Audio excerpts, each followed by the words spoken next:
Hello everyone, welcome to my YouTube channel Yomix. तो आज की वीडियो में मैं आपको सॉलिड स्टेट का एमएसटीसीटी 2023 के जो भी प्रीवियस ईयर क्वेश्चंस है वो सॉल्व कराने वाला हूँ, बताने वाला हूँ पूरा लाइन से एक एक।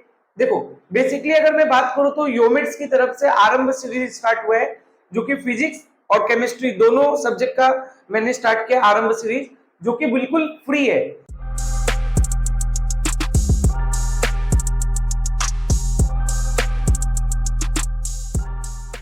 अगर मैं बात करूं तो हमारा पढ़ाने का तरीका कैसे है, एक चैप्टर का हम पहले तो 1 घंटे सवा घंटे में एक लेक्चर में उसका पूरा अच्छे से थ्योरी समझा देते हैं, जिससे आपको एमएसटीसीटी का जो भी थ्योरी याद रखना है एमसीक्यू सॉल्व करने के लिए वो पूरा हम अच्छे से बता देते हैं। और दूसरे लेक्चर में एमएसटीसीटी 2023 में जो भी प्रीवियस ईयर क्वेश्चंस आए हैं वो हम आपको बताते हैं। ठीक है, तो ऑलरेडी मैंने रोटेशनल मोशन, फिजिक्स में रोटेशनल मोशन का वीडियो डाल दिया है, तो आप उसका लेक्चर और उसका एमसीक्यू वीडियो देख सकते हो, जो कि आपको डिस्क्रिप्शन में लिंक में मिल जाएगा। साथ में सॉलिड स्टेट का मैंने लेक्चर डाल दिया है, थ्योरेटिकल लेक्चर डाल दिया है, 70 मिनट का लेक्चर है। 70 मिनट में आपका पूरा थ्योरी क्लियर हो जाएगा, और अगर आपको थ्योरी याद है तो आपसे एमसीक्यू इजीली होने लग जाएगा, तो उसका भी लिंक आपको डिस्क्रिप्शन में मिल जाएगा। और अगर आप बोर्ड के भी स्टूडेंट हो तो बोर्ड वाले स्टूडेंट को भी उन थ्योरी लेक्चर से बहुत ही हेल्प होगा। ठीक है, तो आप चैनल को सब्सक्राइब कर दो, बेल नोटिफिकेशन बटन दबा दो, ताकि आपको जो भी आरंभ सीरीज के जो भी वीडियो आने वाले हैं फिजिक्स के या केमिस्ट्री के, जो भी आरंभ सीरीज के एमएसटीसीटी 2024 के लिए जो प्रिपरेशन के लिए जो वीडियो आने वाले वो आपको मिलता रहे। और साथ में आप बाकी जो भी आपके फ्रेंड्स है जो भी एचएससी के हैं या एमएसटीसीटी के हैं, आप उनके साथ भी शेयर कीजिए, क्योंकि ये बिल्कुल फ्री है, तो आपको बहुत ही ज्यादा इससे प्रॉफिट होगा। ठीक है, अब अगर मैं बात करूं तो आप बोलोगे सर एमएसटीसीटी 2023 का सिर्फ प्रीवियस ईयर करना क्या सफिशिएंट है? देखो मैं अगर बात करूं तो पेपर ऑनलाइन होता है, बराबर। अगर आप देखोगे तो टोटल 12 पीसीएम के पेपर है और 12 पीसीबी के पेपर हुए थे इस साल 2023 में। तो अगर आप देखोगे तो केमिस्ट्री में कितना क्वेश्चन है, 600 इधर से, 600 इधर से, तो टोटल 1200 क्वेश्चन।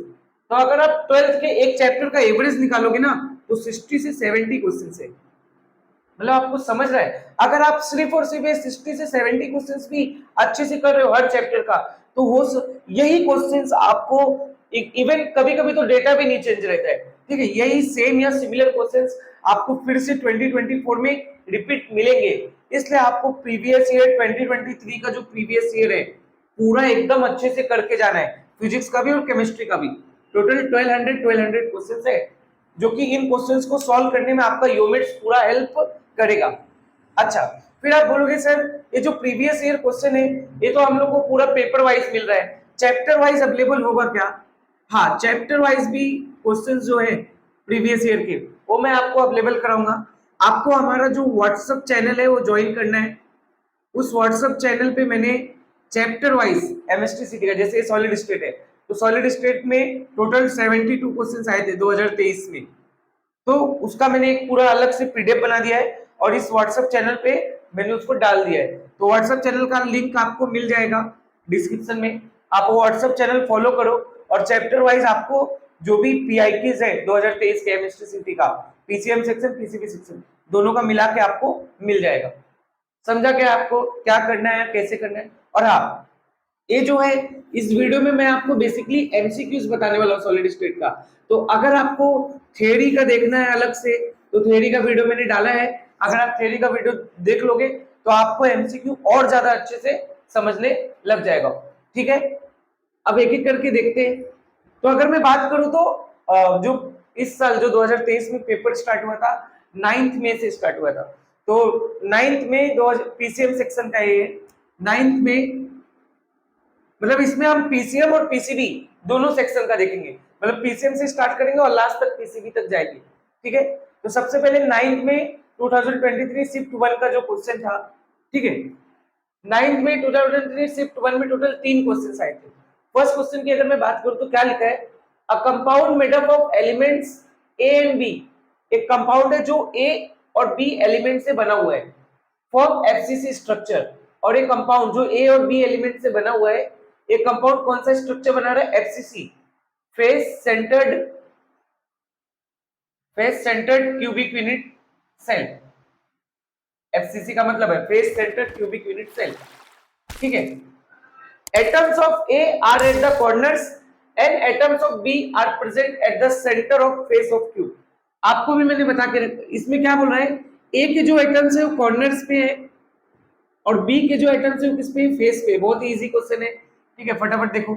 ए के एटम्स कॉर्नर्स पे, बी के एटम्स फेस पे है, तो what is the formula of the compound. अगर आपको पता होगा तो मैंने थ्योरी लेक्चर में भी बताया, यहाँ भी बता देता हूँ कि एक क्यूब जो होता है उसमें कितने कॉर्नर्स होते हैं, 8 कॉर्नर्स होते हैं और एक कॉर्नर पे कितना एटम होता है, 1/8 होता है। तो टोटल कितने एटम हो गए इधर पे, ए, तो मतलब ए क्या है, A1। और फेस टोटल एक क्यूब में कितने होते हैं, 6। कितने फेस होते हैं, 6। और एक फेस पे कितना आइटम होता है, 1/2। तो टोटल कितना आइटम हो गया, बी पे 3। तो मतलब इसका फॉर्मूला क्या आ जाएगा, A1B3। कौन सा ऑप्शन आपको दिख रहा है, ऑप्शन सी, AB3। समझा क्या आपको, एकदम इजी है। मैंने ऑलरेडी बता के रखा है कि कॉर्नर पे कितना आइटम होता है, एक आइटम होता है। और फेस पे कितने आइटम होते हैं, सारे फेसेस मिला लिया तो 3 आइटम होता है। और आपको भी पता है अगर इसको पूरा मिला के बोला, face centre plus cubic unit cell मिला के बोला, तो टोटल कितना आइटम होता है, 4 होता है ना। ये देखो ए पे 1 है और बी पे 3 है, 1 और 3 कितना हुआ, 4 हुआ। समझा क्या आपको, ठीक है। अब अगर आपसे मैं नेक्स्ट एमसीक्यू की बात करूं तो नेक्स्ट एमसीक्यू जो है, ये 2 एमसीक्यू मैंने लिखा है क्योंकि 1 लाइन है। 9th में शिफ्ट 1 में ए भी आया था और ए भी 9th में शिफ्ट 1 में ही आया है, ठीक है। टोटल 3 आए थे, एक मैंने करा दिया, बाकी के बचे 2 ए है, ठीक है। देखो ये जो है इसमें मैं आपको एक एक क्वेश्चन डिस्कस कर रहा हूं। देखो इसमें क्या लिखा है, what is the number of unit cell when 1 mole of atom of a metal that forms a simple cubic structure. वो पूछ रहा है कि कितने यूनिट सेल होंगे जब 1 मोल ऑफ एटम, जब 1 मोल ऑफ एटम जो है वो क्या बनाएगा, सिंपल क्यूबिक स्ट्रक्चर बनाएगा। सिंपल क्यूबिक यूनिट सेल का स्ट्रक्चर जब 1 मोल ऑफ एटम बनाएगा तो उसमें कितने नंबर ऑफ यूनिट सेल होंगे, ठीक है, कितने नंबर ऑफ यूनिट सेल होंगे वो पूछ रहा है आपसे। चलो मुझे बताओ, सिंपल क्यूबिक यूनिट सेल में कितना एटम प्रेजेंट होता है, एक सिंपल क्यूबिक यूनिट सेल में, एक सिंपल क्यूबिक यूनिट सेल में कितना एटम होता है, एक एटम होता है, बराबर। क्योंकि उसके क्या, सिंपल क्यूबिक यूनिट में सिर्फ कॉर्नर होता है और आपको भी पता है कॉर्नर टोटल कितने होते हैं, 1/8 होते हैं, 1/8 कॉर्नर्स होते हैं और उसपे एटम्स कितने होते हैं, 1/8 होते हैं। तो टोटल एटम कितना हुआ कॉर्नर पे, एक एटम। तो मतलब कि सिंपल क्यूबिक यूनिट, एक सिंपल क्यूबिक यूनिट में कितना एटम, एक एटम। अब मुझे बताओ एक मोल में कितना एटम होगा, 6.022 इंटू 10⁻23, ठीक है। तो अगर एक मोल में 6.022 इंटू 10⁻23 एटम है तो क्या उतने ही यूनिट सेल भी होंगे। तो टोटल यूनिट सेल कितने होंगे, total simple cubic unit cell कितने होंगे, 6.022 इंटू 10⁻23। क्यों, क्योंकि अगर एक एटम में एक एक सिंपल क्यूबिक यूनिट सेल है, ठीक है, एक सिंपल क्यूबिक में एक एटम है, तो 6 इंटू 10⁻23 एटम में कितने होंगे, 6 इंटू 10⁻23 यूनिट सेल, ठीक है। एकदम सिंपल क्वेश्चन था। कौन सा ऑप्शन राइट है, ऑप्शन ए। समझा क्या, ठीक है। अब आगे का क्वेश्चन देखो, इस क्वेश्चन में क्या पूछा है, नेक्स्ट क्वेश्चन में what is the packing efficiency of silver metal in unit cell, ठीक है। सिल्वर मेटल का पैकिंग एफिशिएंसी क्या है यूनिट सेल। अब यूनिट सेल तो 3 टाइप के हो गया, एफसीसी, बीसीसी, सिंपल क्यूबिक। तो आपको मैं बता दूं, ये थ्योरी लेक्चर में मैंने पढ़ाया है, आपको मैं बता दूं जो कॉपर होता है, जो सिल्वर होता है, जो इनका स्ट्रक्चर होता है वो सीसीपी होता है, क्यूबिक क्लोज पैकिंग। और जो क्यूबिक क्लोज पैकिंग होता है वो सेम होता है एफसीसी की तरह, ठीक है। और इनकी जो पैकिंग एफिशिएंसी होती है एफसीसी की या सीसीपी की, वो होती है 74%। तो आपसे क्या पूछा है, packing efficiency of silver metal, तो कौन सा ऑप्शन आ जाएगा, ऑप्शन डी। मतलब सीटी में एज इट इज आपको, मतलब ये सब क्वेश्चन, ये थ्योरेटिकल क्वेश्चन है, एज इट इज अगर आपको याद है तो आप टिक कर पाओगे, नहीं याद है तो आप नहीं टिक कर पाओगे, इसलिए आपको पता होना चाहिए। कल को कॉपर भी आया तो भी आंसर क्या होगा, 74% होगा। समझा क्या आपको ये दोनों क्वेश्चन, ठीक है। अब अगर आपसे मैं नेक्स्ट एमसीक्यू का बात करूं तो नेक्स्ट एमसीक्यू जो है वो 9th में शिफ्ट 2 का है, ठीक है।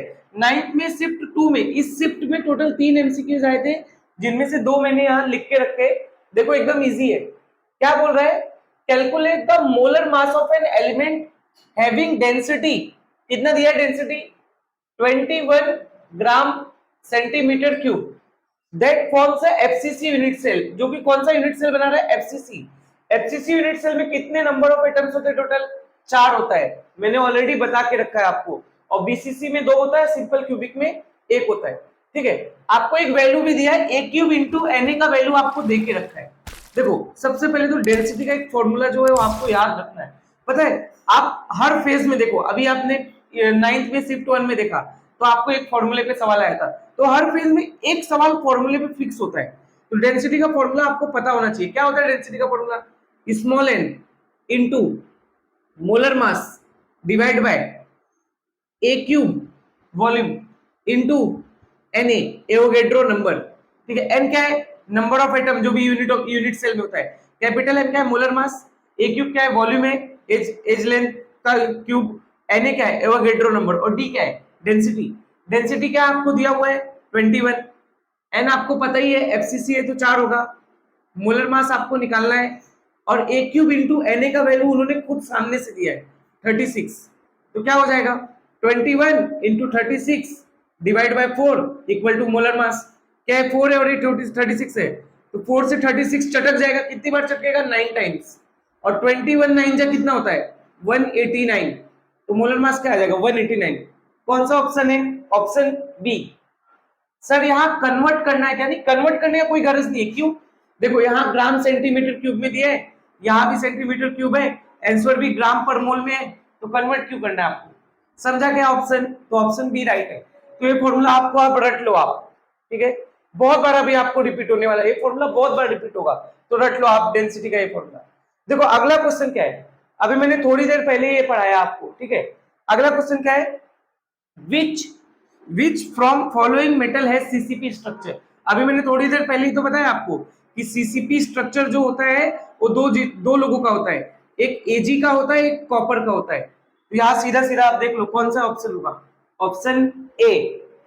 समझा क्या, बहुत ही इजी क्वेश्चन आते हैं सॉलिड स्टेट से, बस आपका थियोरी मजबूत होना चाहिए थोड़ा, ठीक है। और अगर किसी स्टूडेंट को लग रहा है कि सर इसके अलावा मैं क्या सॉल्व करूं, प्रीवियस ईयर तो आपको कंपलसरी सारे लोगों को सॉल्व करना है। अगर आपका टाइम बचता है तो इसके अलावा आप सिर्फ कोई एक पब्लिकेशन उठाओ, टारगेट उठा लो या पीएलपीएन उठा लो, और बस उन्हीं को सॉल्व करो, किसी एक पब्लिकेशन को, ठीक है। और उनका भी बेसिक लेवल क्वेश्चन सॉल्व करो, एडवांस लेवल एकदम क्वेश्चन नहीं करना है। क्यों, क्योंकि सीटी में एकदम इजी क्वेश्चन आते हैं, ठीक है।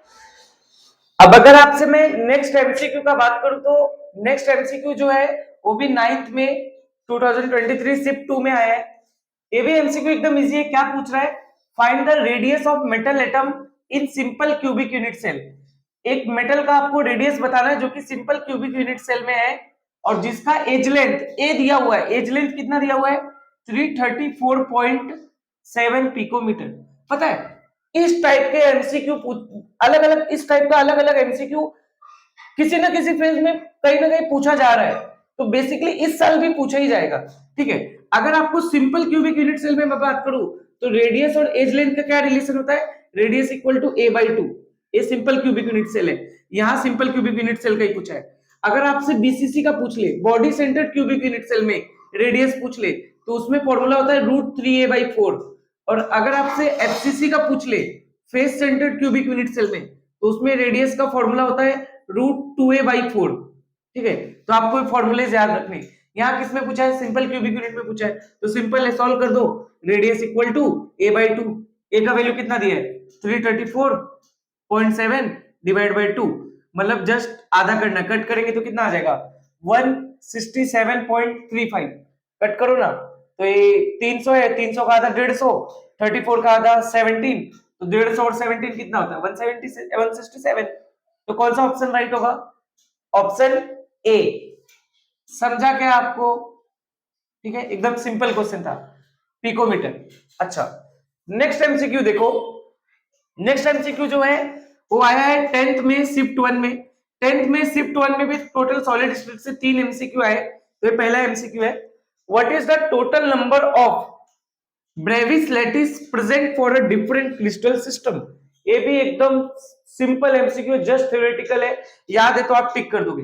सबसे पहले तो याद रखो क्रिस्टल सिस्टम कितने होते हैं, बच्चे लोग को ये पता नहीं क्यों डाउट होता है। टोटल क्रिस्टल सिस्टम 7 होते हैं, और जो इन 7 में टोटल जो ब्रेविस लैटिस आते हैं मिला के पूरा जोड़ के जो टोटल ब्रेविस लैटिस आते हैं वो टोटल कितने 14 है। याद रखो, गलती मत करना। कभी कभी क्या है, यहाँ तो ब्रेविस लैटिस पूछा है, कभी कभी एग्जाम में आता है टोटल कितने टाइप के क्रिस्टल सिस्टम है, वहां भी आप 14 टिक करके आते हो। गलत। क्रिस्टल सिस्टम टोटल 7 टाइप के हैं और ब्रेविस लैटिस टोटल 14 है। तो यहाँ क्या पूछा है, ब्रेविस लैटिस, तो कौन सा ऑप्शन राइट होगा, ऑप्शन ए। समझा क्या आपको? ठीक है। अब अगर मैं 10th में 2023 शिफ्ट 1 के बाकी दो क्वेश्चंस की बात करूं तो आप देखो, अब तक मैंने सिर्फ तीसरा पेपर आपको करा रहा हूं। 9th में शिफ्ट 1 कराया, 9th में शिफ्ट 2 और अभी मैं सिर्फ 10th में शिफ्ट 1 पे आया हूं और क्वेश्चन रिपीट होना स्टार्ट हो गए। तो सोचो अगर with in a year question repeat होते हैं तो जाहिर सी बात है, अगर आपने सिर्फ प्रीवियस ईयर किया है तो आपको उसी में से क्वेश्चन नेक्स्ट ईयर आने वाला है। इसलिए प्रीवियस ईयर आप सबको अच्छे से करना है।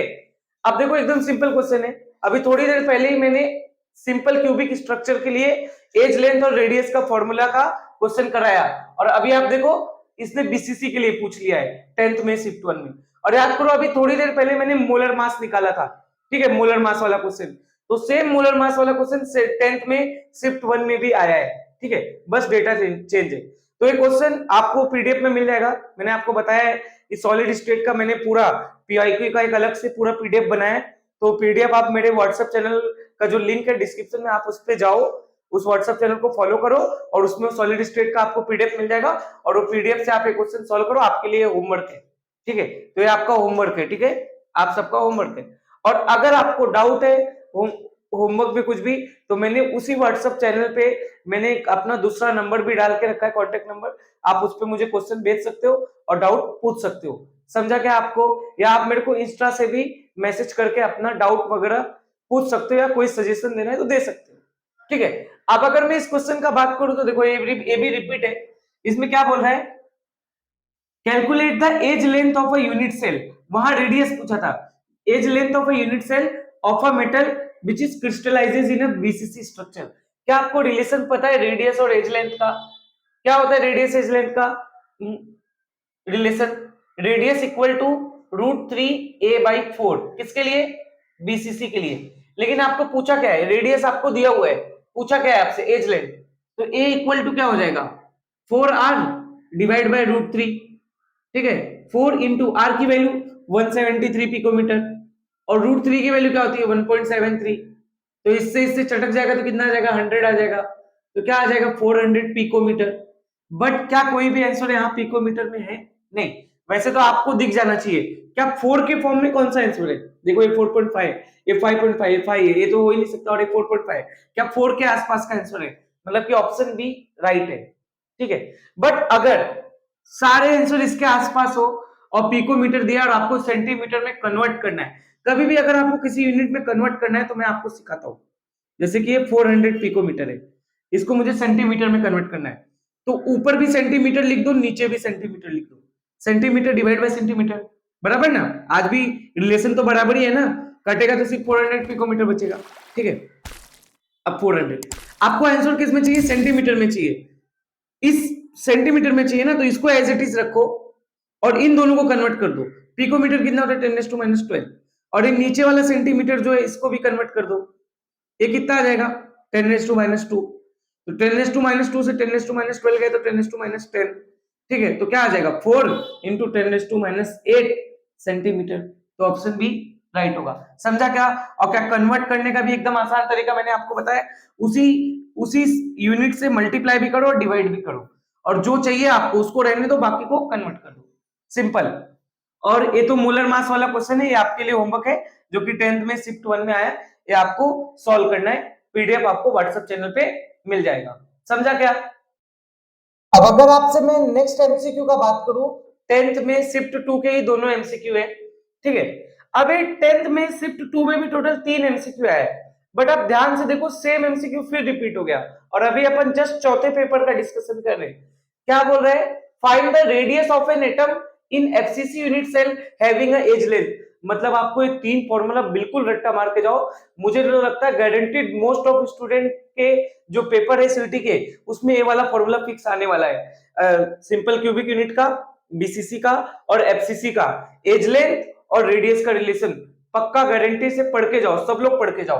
क्या होगा बताओ, एफसीसी में क्या रिलेशन होता है, रेडियस इक्वल टू √2 a/4। यहां आपसे क्या पूछा है, एज लेंथ आपको दिया हुआ है, रेडियस पूछा है, एकदम सिंपल है, सीधा सीधा रखना ही है। √2 इंटू 330 393 डिवाइड बाय 4। ठीक है, ये 4 है, ये 393 है, तो ये कटेगा तो अप्रोक्सीमेट 98.25 है। अप्रोक्सीमेट क्या एग्जैक्ट है, ठीक है। और जैसे 400 होता तो कितना आंसर आता, 100 आता, तो 7 कम है। अगर 8 कम होता तो 98 आता, लेकिन उससे एक ज्यादा है तो 98.25। ठीक है, और √2 है, √2 की वैल्यू क्या होती है 1.4 इंटू 98.25। ठीक है, आप ऑप्शन एलिमिनेट करना स्टार्ट करो। क्या 78 हो सकता है? बिल्कुल नहीं हो सकता, क्योंकि 98 का मल्टीप्लाई 1 में भी करोगे तो भी 98 होगा। मुझे बताओ, क्या 196 हो सकता है? बिल्कुल नहीं हो सकता। क्यों? क्योंकि 98 का डबल करेंगे तो 196 आता है। मतलब ऑप्शन सी भी नहीं होगा, ऑप्शन ए भी नहीं होगा। मुझे बताओ, क्या ऑप्शन बी हो सकता है? नहीं, ऑप्शन बी भी नहीं हो सकता। क्यों? क्योंकि अगर 100 का 1.5 में करेंगे तो आंसर 150 आना चाहिए, यहाँ तो आंसर 150 से ज्यादा है। मतलब 1.4 को 98 में मल्टीप्लाई करोगे क्या आएगा 138। मतलब कि ऑप्शन डी राइट है। ऐसा ब्लाइंडली क्या होता है, स्टूडेंट ना इसको सॉल्व करने लग जाता है। भाई इतना नहीं सॉल्व करना है, अगर तुम ध्यान से देखोगे तो ऑप्शन एलिमिनेट होता है। ठीक है, तो ऑप्शन एलिमिनेट करो ना फटाफट, ब्लाइंडली सॉल्व क्यों करने लग जाते हो डायरेक्ट। ठीक है, चलो अगला क्वेश्चन देखते हैं। देखो दूसरा क्वेश्चन भी जो है ना, ये वाला फॉर्मूला मोस्ट ऑफ टाइम्स पूछ रहा है। ठीक है, कौन सा फॉर्मूला सर?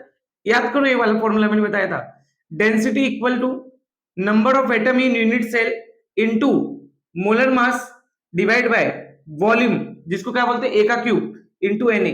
ए वाला फॉर्मूला भी आपको हर पेपर में पूछ रहा है। ध्यान से देखो, 10 में शिफ्ट 1 में भी था मोलर मास वाला क्वेश्चन, उसके पहले भी एक था। मतलब हर पेपर में दो फॉर्मूला तो फिक्स आता है, एक रेडियस और यूनिट सेल का एज लेंथ का रिलेशन, और एक ए वाला फॉर्मूला। और एक क्वेश्चन कुछ भी रहता है, थ्योरेटिकल क्वेश्चन कुछ भी डायरेक्टली याद करने वाला एक क्वेश्चन होता है, टोटल 3। देखो अब इसमें क्या बोल रहा है, calculate the number of atoms present in unit cell of an element. आपको नंबर ऑफ एटम्स फाइंड करने को बोला है, एन फाइंड करने को बोल रहा है। Having molar mass 190, molar mass आपको दिया है 190 gram per mole, and density 20 gram centimetre cube. Density आपको कितना दिया है 20 ग्राम सेंटीमीटर क्यूब दिया है। नंबर ऑफ एटम आपको फाइंड करने बोला है।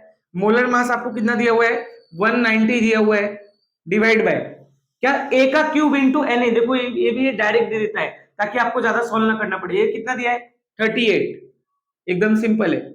और क्या 38 के टेबल में आता है 190, 38 फाइव जा कितना होता है 190 होता है। ठीक है, तो n इक्वल टू क्या हो जाएगा 20/5, क्या आ जाएगा आंसर आ जाएगा 4। कौन सा ऑप्शन है 4? 1 दिया है, 2 दिया है, यहाँ 6 दिया है, यहाँ 4 दिया है, ऑप्शन डी 4 एटम्स। और अगर आपसे पूछता है कौन सा पॉसिबल स्ट्रक्चर है, मुझे बताओ किसमें 4 एटम्स प्रेजेंट होते हैं? एफसीसी में, तो पॉसिबल स्ट्रक्चर है एफसीसी का हो सकता था। समझा क्या आपको? ठीक है, अब अगर आपसे मैं नेक्स्ट एमसीक्यू की बात करूं, जो कि 10th में सिर्फ 2 का ही है, ठीक है, एकदम थ्योरेटिकल एमसीक्यू। देखो मैंने आपको बताया है टोटल 3 एमसीक्यू आता है सॉलिड स्टेट से, और मोस्टली पता है एक एमसीक्यू तो आपका वो रिलेशन पे आ रहा है, रेडियस और एज लेंथ पे हर साल, और एक एमसीक्यू आपका वो फॉर्मूला पे आता है डेंसिटी वाला, और एक एमसीक्यू अदर पार्ट से आता है। मतलब उसमें कुछ भी कोई भी थ्योरी उठा के पूछता है, बट ये 2 एमसीक्यू ऑलमोस्ट फिक्स ही दिख रहा है हर पेज में। ठीक है, तो ये 2 तो अच्छे से ही आपको करना है, रेडियस और एज लेंथ का रिलेशन, और दूसरा क्या डेंसिटी का फॉर्मूला। चलो देखते हैं क्या लिखा है। Which of the following characteristics property is not true for crystalline solid. इनमें से कौन सा प्रॉपर्टी क्रिस्टलाइन सॉलिड के लिए ट्रू नहीं है? देखो मैंने आपको बताया है क्रिस्टलाइन सॉलिड जो होता है उसका अरेंजमेंट जो होता है रेगुलर होता है, ऑर्डरली मैनर में अरेंजमेंट होता है, रेगुलर अरेंजमेंट होता है। दूसरा, क्रिस्टलाइन सॉलिड का मेल्टिंग पॉइंट एकदम शार्प होता है, मतलब एक पर्टिकुलर टेम्परेचर ही उसका मेल्टिंग पॉइंट होता है। तीसरा, क्रिस्टलाइन सॉलिड एनआइसोट्रॉपिक होते हैं। एनआइसोट्रॉपिक मतलब जैसे कि रिफ्रैक्टिव इंडेक्स, इलेक्ट्रिकल कंडक्टिविटी या थर्मल कंडक्टिविटी, ये सब डिफरेंट होता है डिफरेंट डिफरेंट डायरेक्शन में। समझा क्या? तो ये सब अपने को देखना है। तो पहला स्टेटमेंट क्या लिखा है, this substance have sharp melting point, right है, क्रिस्टलाइन सॉलिड का मेल्टिंग पॉइंट शार्प होता है। This have different value of refractive index in different direction. सही बात है, इसी को तो एनआइसोट्रॉपिक बोलते हैं, इसी प्रॉपर्टी को एनआइसोट्रॉपिक बोलते हैं कि जो वैल्यू है अलग अलग डायरेक्शन में डिफरेंट रहती है। जैसे कि डायमंड का आप देखोगे तो अलग अलग डायरेक्शन में उसका वैल्यू चेंज होगा, रिफ्रैक्टिव इंडेक्स वगैरह का। ठीक है, अगला क्या लिखा है, this constituent particles are orderly arrange. सही बात है, क्रिस्टलाइन सॉलिड में जो पार्टिकल्स होते हैं ऑर्डरली अरेंज होते हैं। नेक्स्ट स्टेटमेंट क्या लिखा है, दीज आर आइसोट्रोपिक। ये रॉन्ग है, यही स्टेटमेंट रॉन्ग है, और उसने रॉन्ग का ही पूछा है कि कौन सा नहीं ट्रू है, मतलब ऑप्शन डी क्या होगा, राइट होगा। सही बात है, जो क्रिस्टलाइन सॉलिड होता है वो एनआइसोट्रोपिक होता है, ना कि आइसोट्रोपिक। समझा क्या? ठीक है। अब अगर मैं आपसे बात करूं तो देखो 11th में शिफ्ट 1 का क्वेश्चन देखो, एकदम वही सेम, मैंने अभी आपको बोला ना दो फॉर्मूला है जिस जो आपको गारंटीड पूछ रहा है, देखो वही सेम क्वेश्चन उन्होंने रेडियस और एज लेंथ का रिलेशन पूछा है 11th में शिफ्ट 1 में, तो ये आपके लिए होमवर्क है। ठीक है, आपको सॉल्व करना है इसको।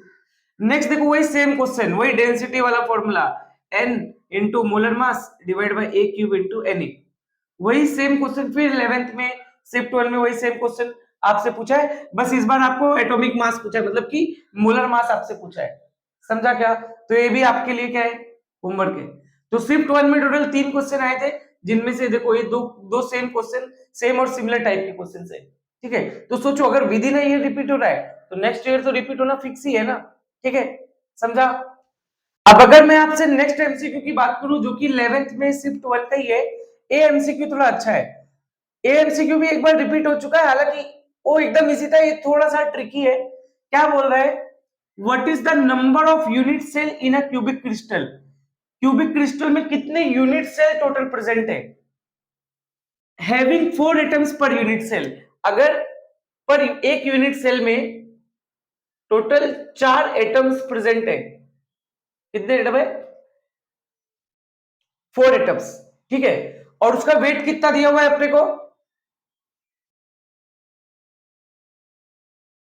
0.60 ग्राम।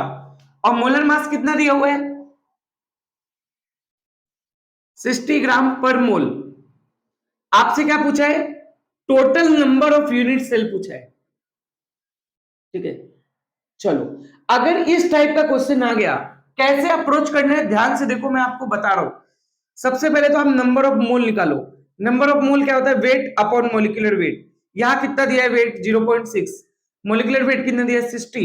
मतलब आंसर क्या आ जाएगा? 0.01 मोल। ठीक है, आपको पता है क्या एक मोल में कितना एटम होता है? एक मोल में 6 इंटू 10⁻23 एटम होता है, बराबर। तो क्या टोटल, तो क्या ये आपके टोटल एटम्स आ चुके हैं?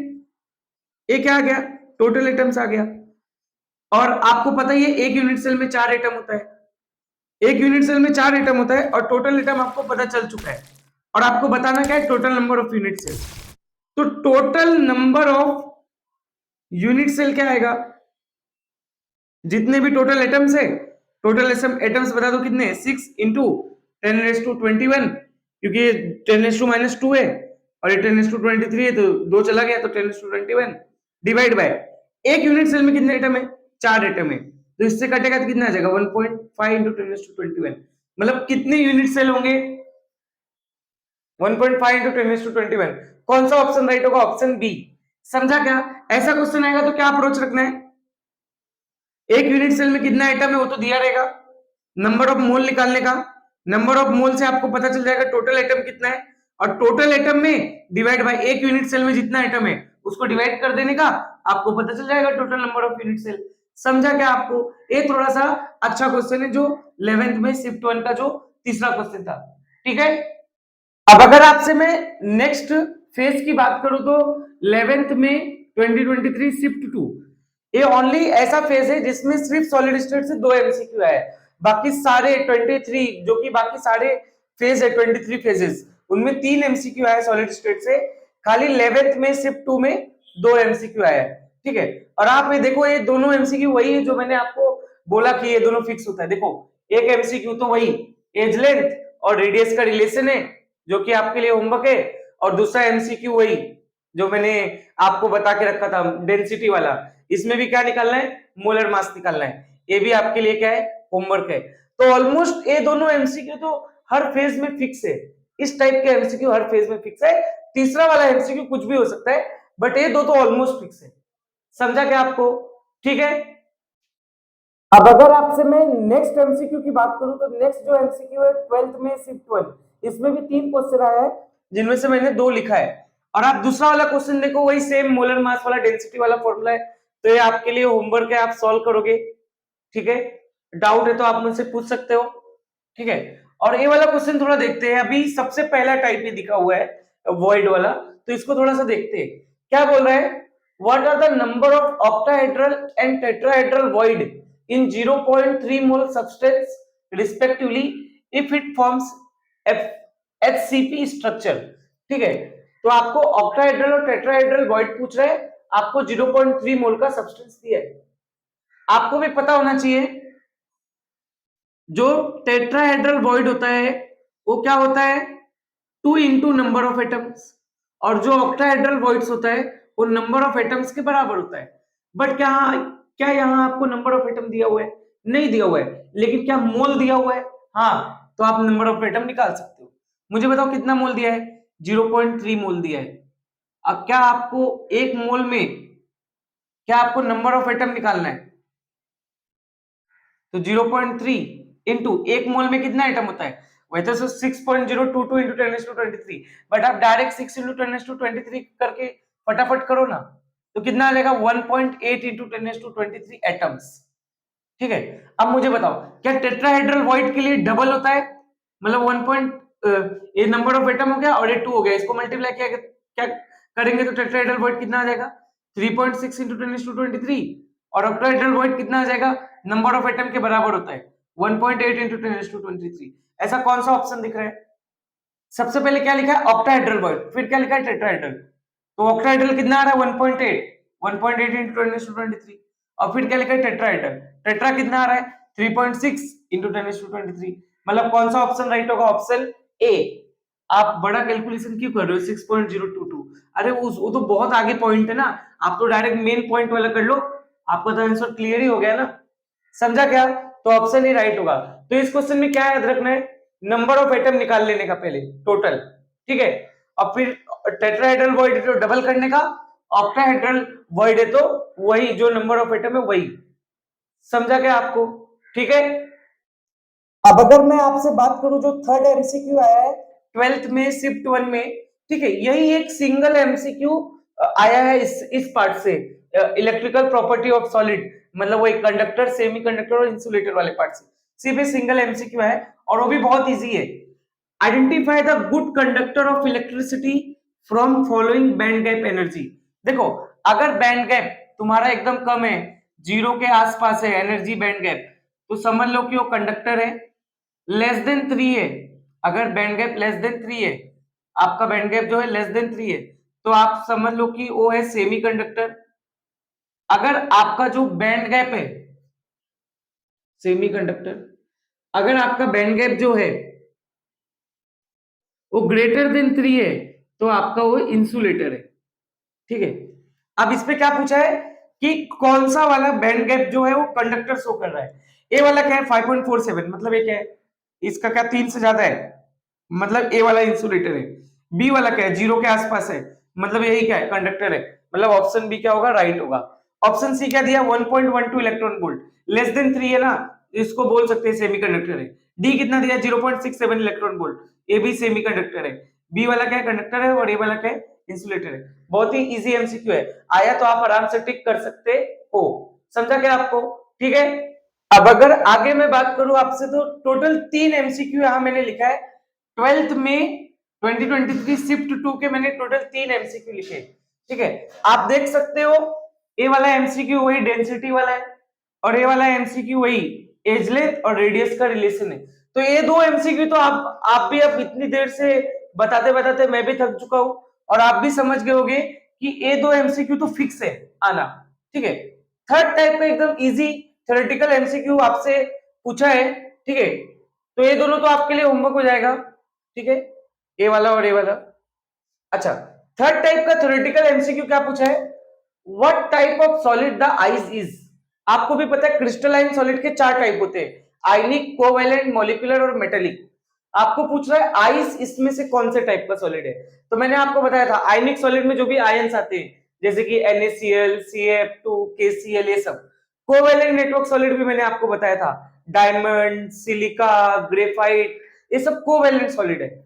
मॉलिक्यूलर सॉलिड में कौन सा एग्जांपल आपके टेक्स्ट बुक में दिया है, आइस, बेंजोइक एसिड। हो सकता है किसी ना किसी फेज में बेंजोइक एसिड आपको पूछ सकता है, या आगे किसी ना किसी पेपर में बेंजोइक एसिड पूछा हो, ठीक है। तो आइस और बेंजोइक एसिड जो होता है वो मॉलिक्यूलर सॉलिड में आता है। और मेटेलिक सॉलिड में क्या आते हैं, मेटल्स आते हैं। समझा क्या आपको।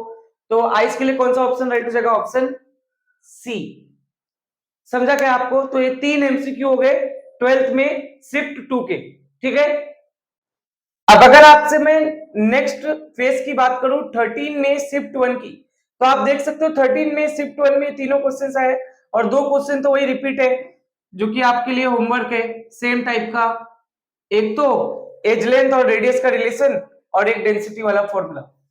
लेकिन ये वाला एक क्वेश्चन जो है ये भी एक अच्छा क्वेश्चन पूछा है, पहले भी ऐसा क्वेश्चन पूछ चुका है ऐसा सिमिलर टाइप का।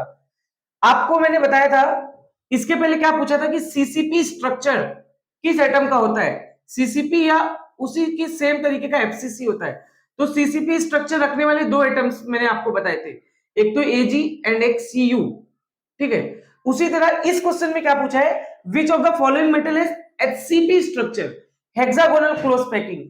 तो एचसीपी स्ट्रक्चर रखने वाले 2 मेटल्स आपके टेक्स्ट बुक में दिया हुआ है जो आपको याद रखना है, एक तो मैग्नीशियम है और दूसरा जिंक।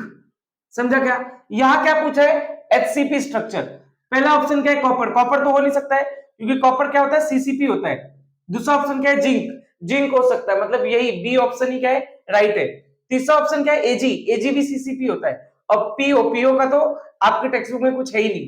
तो एचसीपी में 2 हो सकता है, या तो मैग्नीशियम है तो जिंक। यहाँ क्या है, जिंक है। हो सकता है किसी किसी एमसीक्यू में, या आप जिस साल पेपर दे रहे हो इस साल इस 24 में पेपर दे रहे हो तो आपको हो सकता है मैग्नीशियम पूछ ले कि मैग्नीशियम कौन से स्ट्रक्चर में आता है, तो एचसीपी में आता है। समझा क्या आपको, ठीक है। अब अगर आपसे मैं नेक्स्ट एमसीक्यू का बात करूं तो नेक्स्ट एमसीक्यू 13 में 2023 शिफ्ट 2 का एक पहला एमसीक्यू है, ठीक है।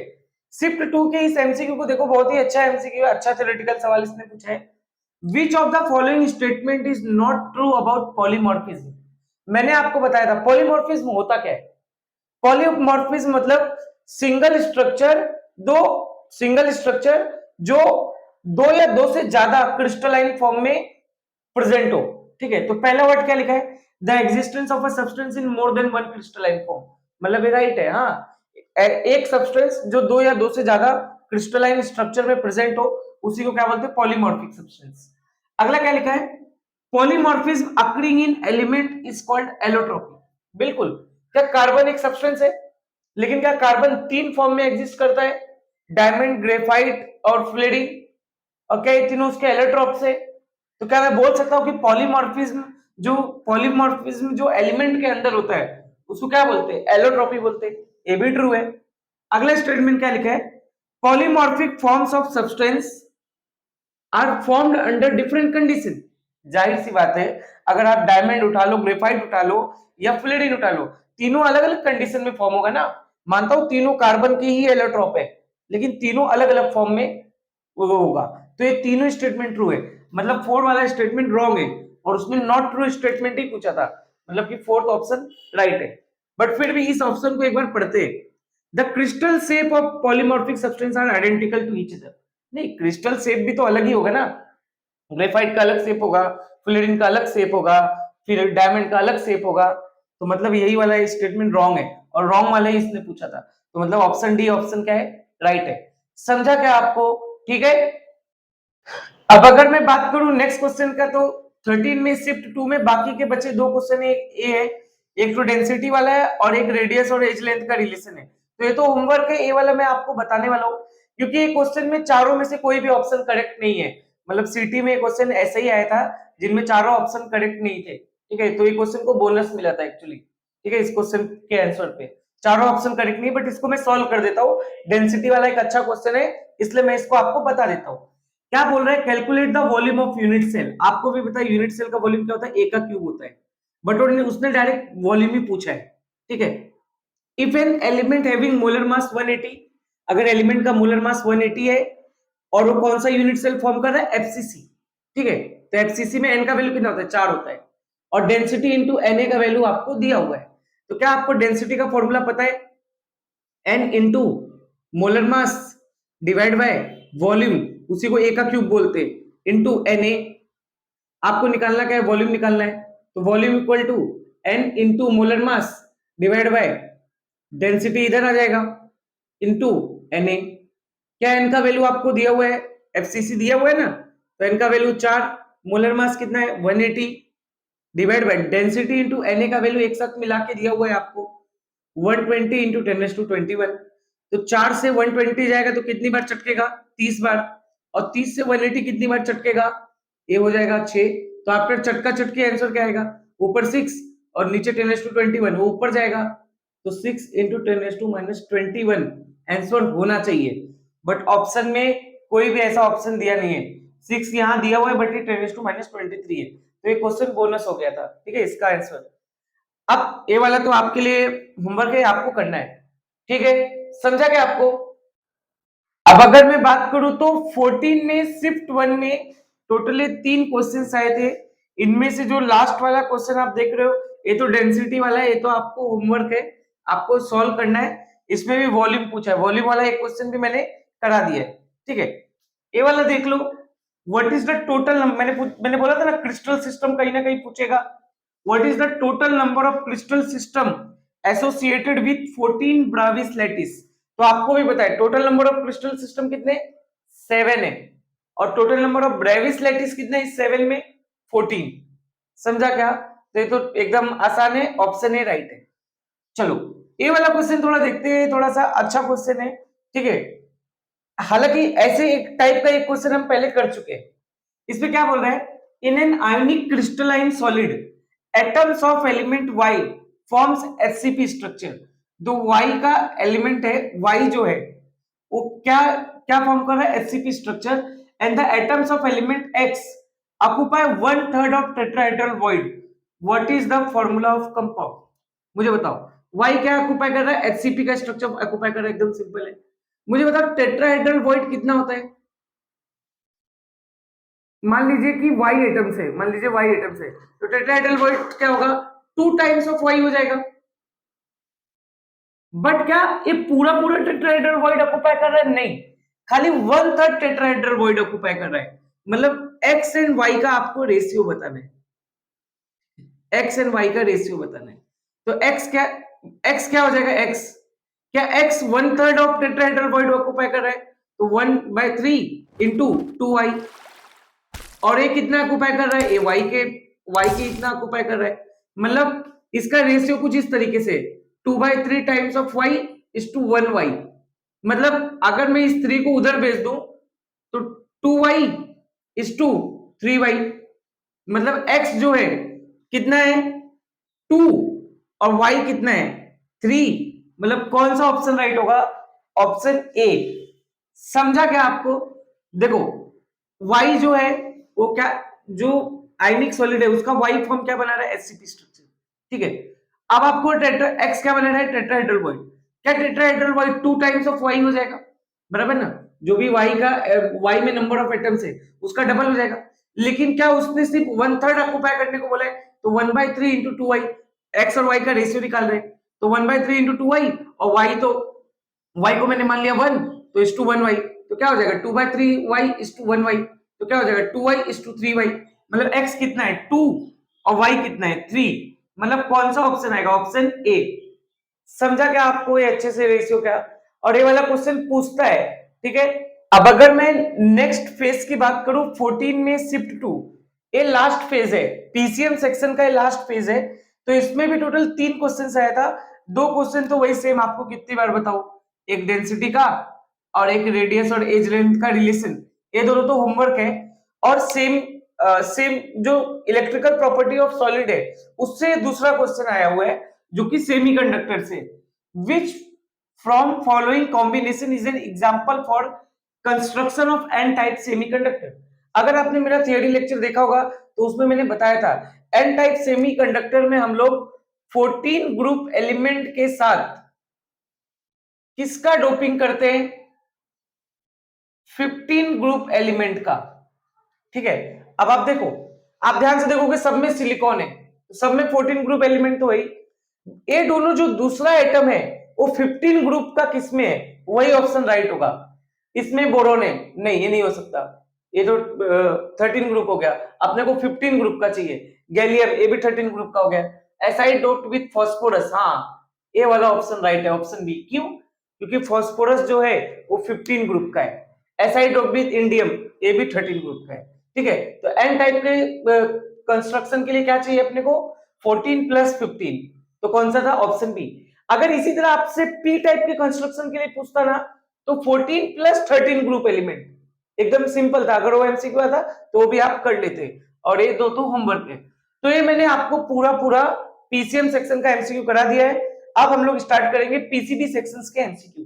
ठीक है, अब अगर आपसे मैं नेक्स्ट एमसीक्यू का बात करूं तो नेक्स्ट जो है, अब पीसीबी सेक्शंस के एमसीक्यू स्टार्ट हो गए। ठीक है, पीसीबी सेक्शंस में अगर आप देखोगे तो यहाँ मैंने टोटल 4 क्वेश्चन लिखा है, जिनमें से पहले जो 3 क्वेश्चन है वो 15 में शिफ्ट 1 के, 15 में शिफ्ट 1, 15 में शिफ्ट 1, और जो चौथा क्वेश्चन है वो 15 में शिफ्ट 2 का है। ठीक है, अगर मैं बात करूं 15 में शिफ्ट 1 में भी आप देखो, दो क्वेश्चन एकदम कांस्टेंट है, जो अपने को हर पेपर में दिख रहा है, ऑलमोस्ट हर पेपर में वही सेम, मोलर मास निकालना है डेंसिटी वाला, और दूसरा एज लेंथ और रेडियस का रिलेशन। तो ये तो आपको करके ही जाना है, 2 एमसीक्यू आपका फिक्स है। अच्छा, अब जो तीसरा क्वेश्चन आया 15 में शिफ्ट 1 का, देखो एक क्वेश्चन अलग रहता है, वो कुछ भी हो सकता है। तो तीसरा वाला क्वेश्चन भी बहुत इजी है। क्या बोल रहा है? What is the number of different type of unit cell present in a tetragonal crystal system? तो ये आपको पता होना चाहिए, मैंने बताया था 7 टाइप के क्रिस्टल सिस्टम होते हैं। ठीक है, और उनमें टोटल यूनिट सेल कितना हो जाता है? 14, जिनमें से क्यूबिक के पास कितना होता है? क्यूबिक के पास टोटल 3 यूनिट सेल होते हैं। ठीक है, ऑर्थोरोम्बिक के पास टोटल कितना होता है? 4 यूनिट सेल होता है, और मोनोक्लिनिक के पास कितना होता है? 2 यूनिट सेल होता है। टेट्रागोनल के पास भी 2 ही होता है, और बाकी तीनों में एक एक रहता है। तो कौन सा ऑप्शन राइट होगा? Option B. और टेट्रागोनल में भी अगर मैं बात करूं तो कौन सा प्रेजेंट होता है? एक तो सिंपल प्रेजेंट होता है, एक तो बॉडी सेंटर प्रेजेंट होता है। और ये वाला आपके लिए होमवर्क है, क्योंकि एकदम सिंपल है, बहुत बार पूछा जा चुका है, मैंने भी 3-4 बार सॉल्व करा दिया है, और हर पेपर में आ ही रहा है। तो ये दोनों आपके लिए होमवर्क है, आपको सॉल्व करना है, ये वाला भी, ये वाला भी। अच्छा, अब देखते हैं 15 में शिफ्ट 2 का। देखो, ये वाला सवाल हर टाइप का सवाल पूछा जा चुका है। देखो याद करो, पहले मैंने आपको बताया था, एग्जाम्पल बताया था एचसीपी स्ट्रक्चर का। एचसीपी स्ट्रक्चर का आपके टेक्स्ट बुक में कौन सा एग्जाम्पल है? हेक्सागोनल क्लोज पैकिंग का, मैंने पहले बताया भी है, और इसका एमसीक्यू भी आ चुका है, मैग्नीशियम और जिंक। ठीक है, सीसीपी या फिर उसी को एफसीसी बोलते हैं, उसका कौन सा एग्जाम्पल आपके टेक्स्ट बुक में है? Silver and copper. लेकिन इस क्वेश्चन में आप किसका पूछा है? सिंपल क्यूबिक यूनिट सेल का। तो सिंपल क्यूबिक यूनिट सेल सिर्फ एक ही मेटल बनाता है, जिसका नाम है पोलोनियम। पोलोनियम ओनली मेटल है जो एससीसी में क्या होता है? क्रिस्टलाइज होता है। तो अब से आपको सिंपल क्यूबिक यूनिट सेल का भी एग्जांपल याद रखना है, जिसका नाम है पोलोनियम। तो ये 5 एग्जांपल आपको पता होने चाहिए, क्योंकि मैंने देखा है, अब तक आपने भी देखा है, अगर पूरा वीडियो आपने ध्यान से देखा है तो इसका भी क्वेश्चन पूछा जा चुका है, इसका भी पूछा जा चुका है, अब तो इसका भी पूछा जा ही चुका है। समझा क्या आपको? ठीक है, अब अगर मैं नेक्स्ट एमसीक्यू का बात करूं तो 15 में शिफ्ट 2 का मैंने एक एमसीक्यू करा दिया है, और बाकी के बचे 2 एमसीक्यू ये वाले हैं। इनमें से तो एक वही है, डेंसिटी वाला है, तो ये तो आपके लिए होमवर्क है, सॉल्व करना है, एकदम सिंपल है, वही सेम डेंसिटी का फॉर्मूला।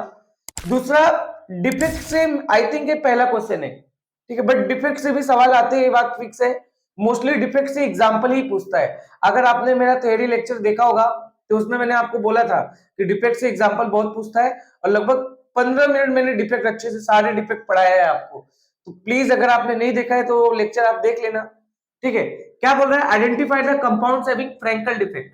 फ्रैंकल डिफेक्ट के एग्जांपल्स मैंने आपको बताए थे, जैसे इसका एक एग्जांपल होता है CaF2, कैल्शियम फ्लोराइड, और जितने भी Ag वाले सॉल्ट है, AgCl, AgBr, AgI। ठीक है, तो कौन सा इधर दिख रहा है? Option A. समझा क्या? तो ये किसका एग्जांपल होगा? फ्रैंकल डिफेक्ट का। अच्छा, याद रखो, जो फर्स्ट ग्रुप के एलिमेंट है उनके हैलाइड्स, जैसे कि सोडियम, लिथियम, पोटेशियम, इनके हैलाइट्स कभी भी फ्रैंकल डिफेक्ट के एग्जांपल नहीं हो सकते, ठीक है। ये सब शॉर्टकट डिफेक्ट के एग्जांपल हो सकते हैं, बट फ्रैंकल के नहीं हो सकते।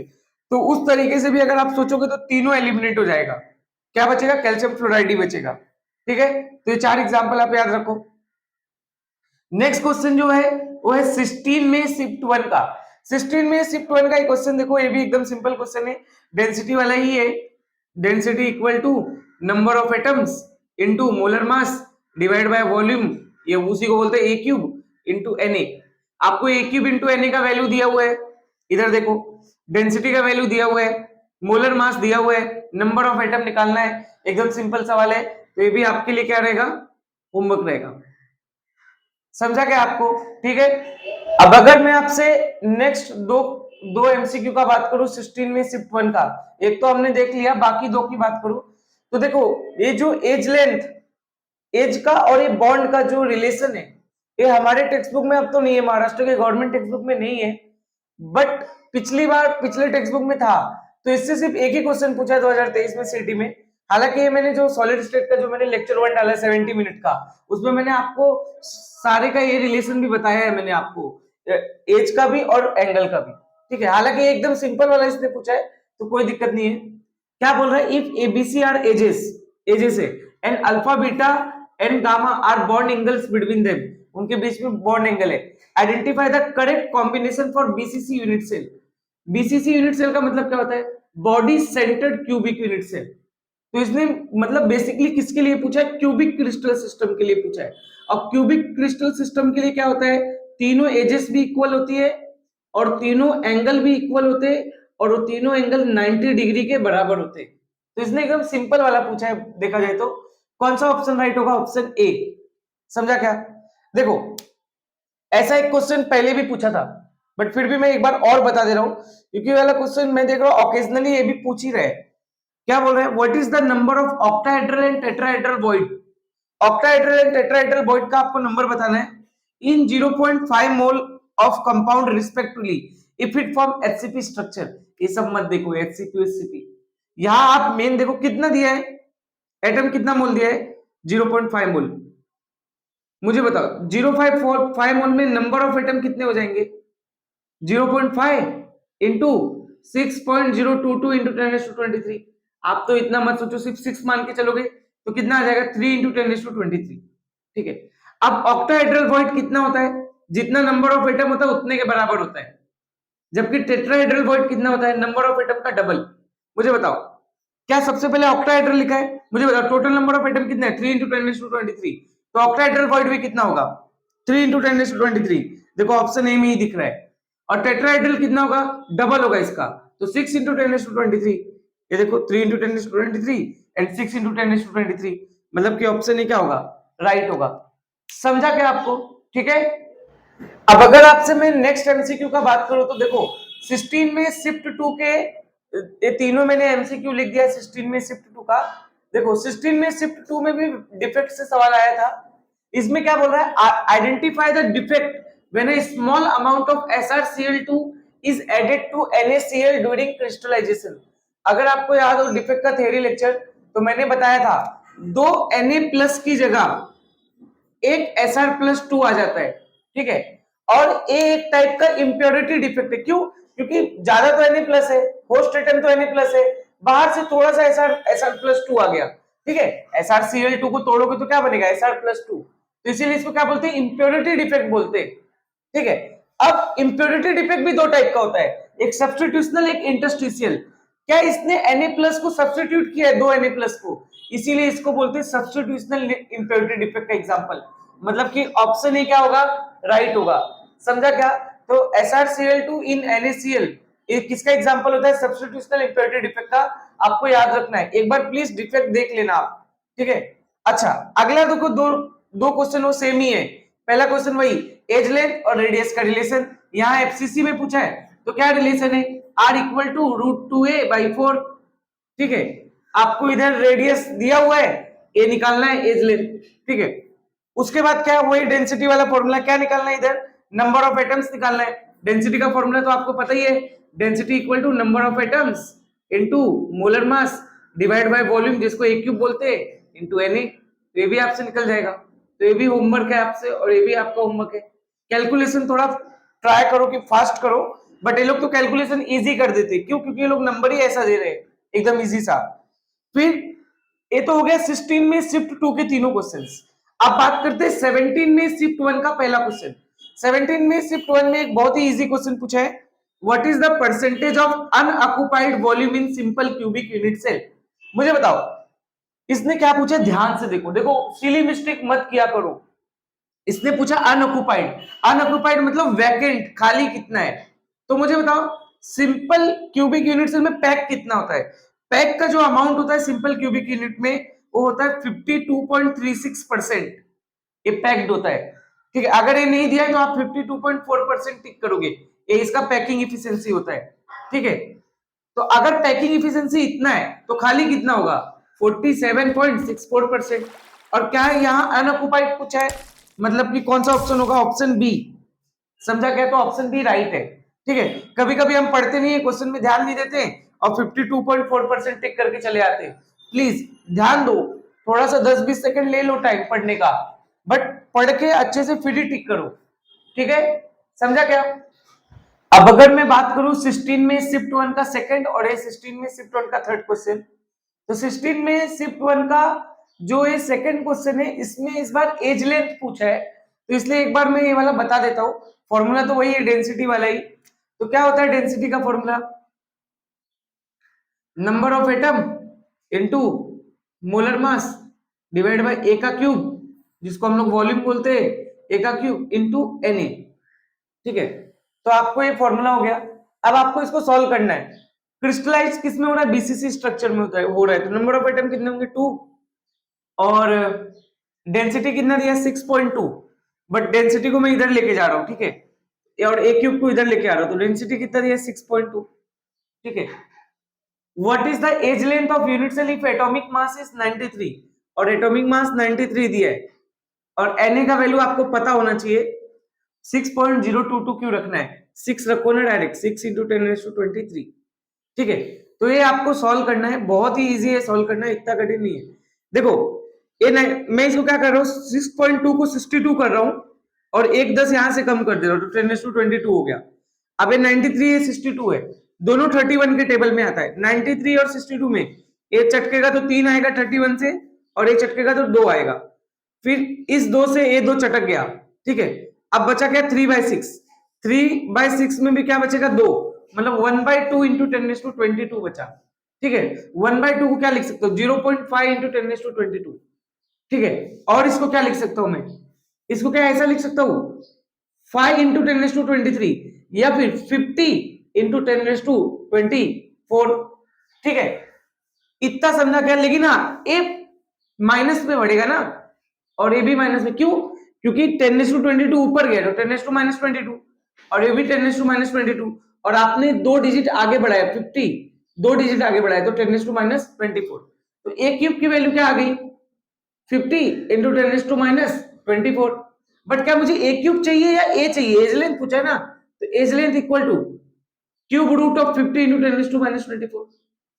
देखो इन्होंने डायरेक्ट क्यूब रूट ऑफ 50 दिया हुआ है, तो क्यूब रूट ऑफ 50 उसको सॉल्व नहीं किया है, और 10⁻24 का क्यूब रूट क्या हो जाएगा, 10⁻8। कोई ऐसा ऑप्शन दिख रहा है क्या? ध्यान से देखो, ऑप्शन डी, मतलब कि ऑप्शन डी राइट है, ठीक है। तो आप अप्रोक्स करो, देखो अप्रोक्स किया मैंने 50 आया है, ठीक है, तो इसलिए 6 ही रखो, 6.022 क्यों रखना है आपको, ठीक है, एकदम सिंपल है। क्या किया मैंने, ध्यान से देखो, इस 6.2 को मैंने 62 बना दिया, क्योंकि यहाँ 10⁻23 था, इसको 62 बना दिया, 10⁻22 कर दिया। अब ये 93 और 62 ये 3 बार आया 31 के टेबल में, 2 टाइम्स, 2 से 2 चला गया।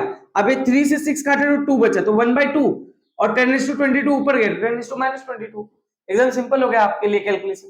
अच्छा अगला क्वेश्चन वही है, रिलेशन है एज लेंथ और रेडियस का, तो ये तो आपके लिए होमवर्क है, एकदम सिंपल कैलकुलेशन भी है। नेक्स्ट क्वेश्चन क्या दिया, ये वाला क्वेश्चन भी 2 बार मैं आपको बता चुका हूं, अब तक 2 बार ये दिख चुका है, अभी थर्ड टाइम है, ठीक है। आप देख रहे हो क्या, with in year paper repeat हो रहा है, तो नेक्स्ट ईयर तो डेफिनेटली हो गई। What is the number of FCC unit cell in 1 mole of atom that forms FCC structure. वो बोल रहा है टोटल एफसीसी यूनिट सेल मेरे को बता दो, टोटल एफसीसी यूनिट सेल मेरे को बता दो जब मैं 1 मोल ऑफ मेटल लूंगा, मुझे बताओ 1 मोल ऑफ मेटल में एटम्स कितने होंगे? 6 इंटू 10⁻23, मतलब वही 6.022 इंटू 10⁻23। आप तो फटाफट अप्रोक्स में करो। और एफसीसी में कितना एटम होता है? एक एफसीसी में 4 होता है, तो टोटल कितना आ जाएगा? टोटल एटम में कितना होगा? 6 इंटू 10⁻23 डिवाइड बाय 4, तो कितना आ जाएगा? 1.5 इंटू 10⁻23। कौन सा ऐसा ऑप्शन दिख रहा है? Option A. समझा क्या आपको? तो ये तीनों एमसीक्यू समझा, ठीक है। अब अगर आगे मैं बात करूं तो देखो 17 में शिफ्ट 2 का एक क्वेश्चन तो मैंने ऑलरेडी बता दिया है। 17 में शिफ्ट 2 के बाकी 2 क्वेश्चन से हैं, जिनमें से ये वाला क्वेश्चन तो आपको एकदम क्लियर है, वही डेंसिटी वाला क्वेश्चन है, तो ये तो आपके लिए होमवर्क है। एक सम अभी मैंने पहले भी डेंसिटी वाला कराया है, ठीक है। एक और क्वेश्चन है, देखो वही एग्जांपल पूछ रहा है सॉलिड का, बोल रहा है which of the following is not an example of covalent network solid. Total कितने टाइप के सॉलिड थे? 4। मैंने आपको बताया थ्योरी लेक्चर में, आयनिक solid, molecular solid, covalent network solid और मेटालिक सॉलिड। आयनिक सॉलिड में क्या आते हैं? जो आयंस बनाते हैं, जैसे NaCl, KCl, कैल्शियम फ्लोराइड, ठीक है। कोवैलेंट नेटवर्क सॉलिड में कौन से आते हैं? जो जायंट मॉलिक्यूल होते हैं, डायमंड, ग्रेफाइट, कोई भी नाइट्राइड दिख जाए किसी के पीछे, या किसी के पीछे कार्बाइड दिख जाए, वो सब कोवैलेंट नेटवर्क के सॉलिड के एग्जांपल है। मॉलिक्यूलर में जिसमें जैसे कि मॉलिक्यूलर मतलब जो छोटा बॉन्ड बनाते हो ऐसे, ठीक है, जैसे कि आइस, बेंजोइक एसिड, ठीक है। और लास्ट है मेटेलिक, जिनमें मेटल्स होते हैं, ठीक है। यहाँ क्या पूछा? कौन सा एग्जांपल नहीं नेटवर्क सॉलिड का? क्या सिलिका नेटवर्क सॉलिड का एग्जांपल है? बिल्कुल है, SiO2 मैंने बताया है। डायमंड ग्रेफाइट भी इसका एग्जांपल है। और देखो बोरोन नाइट्राइड, नाइट्राइड दिया है ना नाम के पीछे, कार्बाइड दिया है ना नाम के पीछे, सब नेटवर्क सॉलिड है। तो कौन सा not an example of covalent solid होगा? कैल्शियम फ्लोराइड, ठीक है। कैल्शियम क्लोराइड जो है आयनिक सॉलिड है, ना कि कोवैलेंट नेटवर्क सॉलिड, ठीक है। चलता है, तो ये तो हो गया 17 में शिफ्ट 2 का 2 क्वेश्चन। अब देखते हैं 18 में शिफ्ट 1 का। 18 में शिफ्ट 1 का जो पहला क्वेश्चन है वही रिलेशन है, रेडियस और एज लेंथ का रिलेशन है, बीसीसी का। सॉल्व करोगे आ जाएगा, तो ये भी आपके लिए होमवर्क है। अच्छा, अब ये वॉइड वाला टोटल अपना आप चौथा क्वेश्चन है, फोर्थ क्वेश्चन है। तो एक 3 जिसमें से मैंने करा दिए पहले के, लेकिन ये वाला आपके लिए होमवर्क है। हालांकि फिर भी मैं हिंट देता हूं। आपको क्या दिया है? टेट्राहेड्रल वॉइड कितना दिया है? टेट्राहेड्रल वॉइड पूछा है 0.6 मोल कंपाउंड में, तो क्या 0.6 मोल कंपाउंड में आप नंबर ऑफ एटम निकाल दोगे? 0.6 इंटू 6 इंटू 10⁻23, और उसी का डबल क्या कर दोगे? Tetrahedral void. क्यों? क्योंकि टेट्राहेड्रल वॉइड टोटल एटम का क्या होता है? डबल होता है, ठीक है। तो ये भी आपके लिए होमवर्क है, आपको ट्राई करना है। समझा क्या? ठीक है। अब अगर मैं नेक्स्ट क्वेश्चन का बात करूं तो 18 में शिफ्ट 1 का थर्ड क्वेश्चन है। इसमें क्या बोल रहा है? Which of the following unit cell is present in a hexagonal crystal system. तो टोटल 7 क्रिस्टल सिस्टम होते हैं, जिनमें सब मिला के टोटल 14 यूनिट सेल्स प्रेजेंट होते हैं। उन्हीं को हम 14 ब्रेविस लैटिस भी बोलते हैं। तो अगर हेक्सागोनल में बात करूं ना, तो हेक्सागोनल में सिर्फ एक ही यूनिट सेल होता है, जो कि सिंपल वाला। तो मतलब कौन सा ऑप्शन राइट होगा? ऑप्शन डी, ठीक है। और क्यूबिक में टोटल कितने होते हैं? 3 होते हैं। एक तो सिंपल होता है, एक तो बॉडी होता है, एक तो फेस होता है। हालांकि ये मैंने आपको पहले भी बताया है। ऑर्थोरोम्बिक में टोटल 4 होता है, सिंपल, बॉडी, फेस और बेस सेंटर, चारों टाइप प्रेजेंट होता है, ठीक है। फिर टेट्रागोनल में 2 होता है, सिंपल और बॉडी। मोनोक्लिनिक में भी 2 होता है, सिंपल और बेस सेंटर, ठीक है। ट्राइक्लिनिक, रोम्बोहेड्रल और हेक्सागोनल, इन तीनों में सिर्फ एक एक होता है, वो भी कौन सा होता है? सिंपल वाला। और यहां किसका पूछा है? हेक्सागोनल का। तो कौन सा ऑप्शन राइट होगा? सिंपल वाला, मतलब कि ऑप्शन डी। समझा क्या आपको? अब आता है 18 में शिफ्ट 2 के बाकी के। 18 में शिफ्ट 2 में टोटल 3 क्वेश्चन आए, जिनमें से 2 क्वेश्चन मैंने यहां लिखा है। दोनों क्वेश्चन एकदम सेम ही है।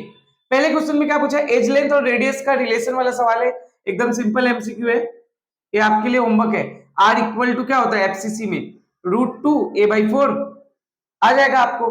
क्या पूछा है इधर? एज लेंथ पूछा है, ये निकालना है आपको, सिंपल। दूसरे क्वेश्चन में क्या बोल रहा है? रेडियस आपको दिया है, वॉल्यूम निकालना है बीसीसी में। मुझे बताओ रेडियस और एज लेंथ का रिलेशन क्या होता है बीसीसी में?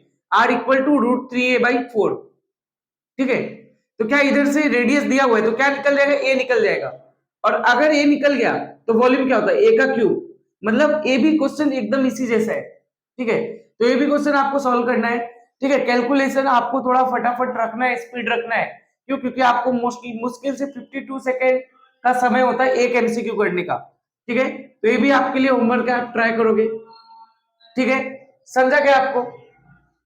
अब अगर मैं बात करूं नेक्स्ट एमसीक्यू का, तो जो थर्ड एमसीक्यू है 18 में शिफ्ट 2 का, देखो ये भी डिफेक्ट का इसने अच्छा थ्योरेटिकल सवाल पूछा है। क्या बोल रहा है? विच from following statement is not true about shortcut defect. Shortcut defect के बारे में मैंने थ्योरी लेक्चर में बताया कि एक टाइप का स्टोइचियोमेट्रिक डिफेक्ट है। शॉर्टकट डिफेक्ट के लिए 3 कंडीशंस थी जो मैंने आपको बताया था। सबसे पहला कंडीशन क्या होता है? High degree of ionic character होना चाहिए। ऐसा आयनिक कंपाउंड जिसमें आयनिक कैरेक्टर बहुत ज्यादा हो, जिसमें एनायन का कोऑर्डिनेशन नंबर हाई हो, और केटायन और एनायन के बीच का जो साइज है उनका डिफरेंस जो है वो स्मॉल होना चाहिए। तो फर्स्ट स्टेटमेंट दिया high degree of ionic character, सही बात है, शॉर्टकट डिफेक्ट के लिए ट्रू है। High coordination number of anion, ये भी राइट है। Small difference between size of cation and anions, ये भी राइट है। रॉन्ग क्या है? Large difference between cation and anions. और क्या इसने रॉन्ग स्टेटमेंट ही पूछा है कि कौन सा रॉन्ग है इसके लिए? नॉट ट्रू है। तो कौन सा ऑप्शन राइट होगा? Option D. बताओ, large difference between size of cation and anion, ये किस डिफेक्ट का कंडीशन है? ये फ्रैंकल डिफेक्ट का कंडीशन, ठीक है, ये फ्रैंकल डिफेक्ट का कंडीशन। आगे देखो, आगे अब 18 में शिफ्ट 2 हो गया, अब 19 में शिफ्ट 1 में टोटल 3 क्वेश्चंस आए थे, जिनमें से मैंने फर्स्ट और सेकंड लिख के रखा है। ये वाला तो आपके लिए होमवर्क है, आपको देखते ही पता चल गया होगा, रेडियस और एज लेंथ का रिलेशन है। ये वाला भी वही डेंसिटी वाला ही है, एकदम इजी है, फिर भी मैं बता दे रहा हूं। क्या बोल रहे हैं? Find type of unit cell. कौन से टाइप का यूनिट सेल है? इफ इट्स वॉल्यूम, वॉल्यूम दिया हुआ है, डेंसिटी दिया हुआ है और मोलर मास दिया हुआ है। देखते हैं क्या होता है डेंसिटी का formula, number of atom into molar mass divide by A का क्यूब। क्या ए के क्यूब को ही वॉल्यूम बोलते हैं, पूरा पूरा वॉल्यूम इनटू एन ए, ठीक है। अब आपको अगर बताना है, स्ट्रक्चर बताना है, टाइप ऑफ यूनिट सेल, तो क्या नंबर ऑफ एटम निकालना पड़ेगा? तो निकाल लो number of atom. Number of atom equal to क्या हो जाएगा? Density into volume into N A divide by molar mass. एकदम सिंपल है। बताओ डेंसिटी कितना दिया हुआ है? डेंसिटी देखो दिया हुआ है 2.7। वॉल्यूम कितना दिया हुआ है? 6.64 इंटू 10⁻⁻23, ठीक है। आगे Na कितना होता है? 6 इंटू 10⁻23 होता है। मोलर मास कितना दिया हुआ है? 27। तो ये तो एकदम सिंपल कैलकुलेशन भी है। 10⁻⁻23 से 10⁻23 गया, 2.7 से 27 गया, तो इधर आ जाएगा 10, ठीक है। फिर उसके बाद A6.64 है और A6 है, तो लगभग लगभग अगर आप इसका आंसर देखोगे तो ये लगभग लगभग 40 के आसपास हो जाएगा, ठीक है, क्योंकि 6 6 कितना होता है? 36 होता है। तो और ये 6.64 है, थोड़ा सा बहुत ज्यादा है, तो लगभग लगभग 40 के आसपास ये आंसर हो जाएगा। और ये 10 ऊपर जाएगा तो 10⁻⁻1 हो जाएगा, तो ये कितना आ जाएगा? 4 आ जाएगा। तो 4 एटम्स आया। अब मुझे बताओ 4 एटम किस यूनिट सेल में होता है? फेस सेंटर में होता है। कौन सा ऑप्शन है? Option C, face centre cubic unit cell में 4 एटम होता है। क्या आपको समझा? तो ये भी एकदम इजी एमसीक्यू है, ठीक है।